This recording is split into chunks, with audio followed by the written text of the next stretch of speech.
All right, so I wanted to make a list of some things that I believe would be beneficial and are important for you to put on your note card for your test. So I'm just kind of going through our note packet. So the first thing that I would write is the Pythagorean theorem, and I call that Pythag. A squared plus b squared equals c squared. We use that when we have a right triangle.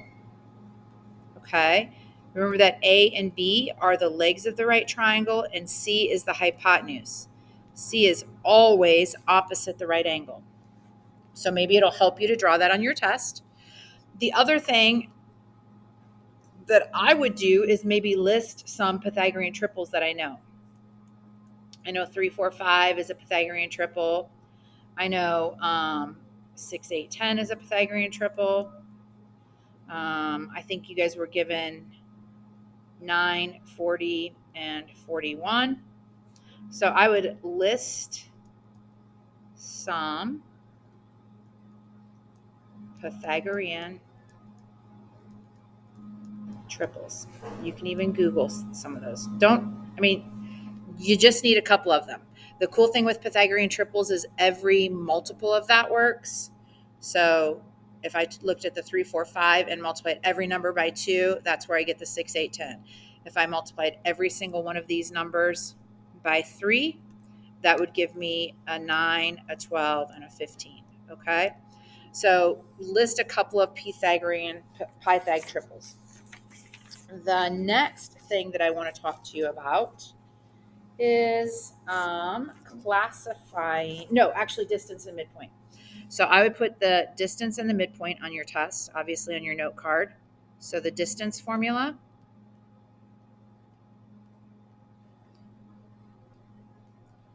x1 minus x2, the quantity squared, plus y1 minus y2, the quantity squared. So I'm going to say something that for some of you may be like, why is she doing this? But remember when you learned how to find slope? We said slope is y2 minus y1 over x2 minus x1. And I feel like that y2 minus y1, x2 minus x1, I feel like that's kind of ingrained in your brain. So I'm going to tell you that you could actually use y2 minus y1 because you remember it, and x2 minus x1, and just square those because you're going to get the same result, right? Because here's what I know. I know that addition, I can change the order. 3 plus 5 is the same thing as 5 plus 3. So this is the distance formula, right? That is the actual distance formula. However, this is a version of the distance formula that makes it easy to remember because it's very similar to slope. Then you need to know midpoint. So let's talk about a midpoint. Remember that a midpoint is an ordered pair. You take the x coordinates of the 2 points, divide it by 2, and the y coordinates of the 2 points. You add them together and you divide by 2. So that's your midpoint formula. So I had a student today in class ask me if, let's say I'm going to do an example. If AB is a segment,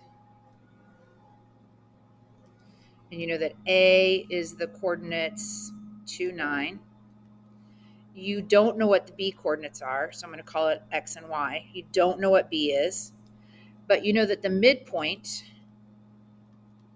of AB is M, my midpoint, is 724.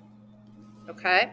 So I want to kind of walk you through how to finding that because that might be a good example to put on your note card. And I know they're small, but you could still write the example down. So remember that the midpoint is the sum of the x coordinates divided by 2, and that equals the x coordinate of the midpoint. You also need the sum of the y coordinates divided by 2, and that's going to equal the y coordinate of your midpoint. You solve this by multiplying both sides by 2 to get rid of that fraction. So you have 2 plus x equals 14. Subtract 2 from both sides. So you know the x-coordinate of B is 12. Now let's find the y-coordinate of B. Well, again, I have to multiply both sides by 2 over 1, or 2. So I have 9 plus y equals 48. Subtract 9 from both sides. So y equals 37. 39. Sorry about that. Y equals 39. Okay, so that's how you would do that. So that's your distance and your midpoint formula. I think those are both important, and having an example like I just did of how to find the missing coordinate endpoint when you know the midpoint and one of the other endpoints. And then I want to talk to you about polygons. So if I want to prove that I have a parallelogram. Again, that's parallel and then ogram. It's not 11ogram. So if I want to prove that I have a parallelogram, the first thing that I would do is show that the diagonals bisect each other using the midpoint. If they bisect each other, they'll have the same midpoint. Okay? So now that I've proved that I have a parallelogram, the next thing that I need to do is prove that my parallelogram is a rectangle. Okay? Well, I would do that by showing that the diagonals have the same measure. They're equal. And I would do that by using the distance formula. Okay? Then I want to prove that I have a rhombus. That currently says rhombus. And I would do that by showing that the diagonals are perpendicular. And I'm going to do that using slope. Remember, perpendicular lines have opposite reciprocal slopes.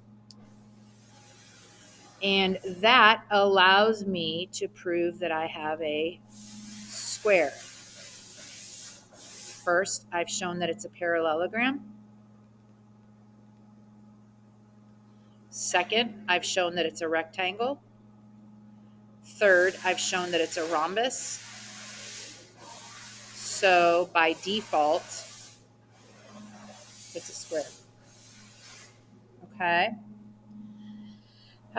Things that you want to remember about areas. Let's see. Areas. So the area of a square is just the side length squared. The area of a rectangle is the length times the width. The area of a triangle is the base times the height divided by 2. The area of a parallelogram is the base times the height.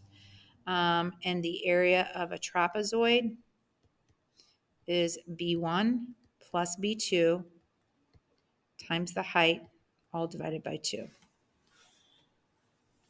Okay, let's see what else can we put on there. If I want to prove that I have a right triangle, I'm going to use slope to show that 2 of the sides are perpendicular. If I want to prove that I have an isosceles triangle, I'm going to use distance to show that 2 sides have the same measure. They're equal. If I want to prove that I have an equilateral triangle, I'm going to use distance to show that all 3 sides are congruent. They have the same measure. Okay. We don't use things to prove angle measures like 60, 30, things like that. The only angle measure that we can prove in coordinate geometry is right triangles, right angles. Okay. And I think that should get it for you. Okay. So those are the things that I would put on my note card for my quiz on Friday.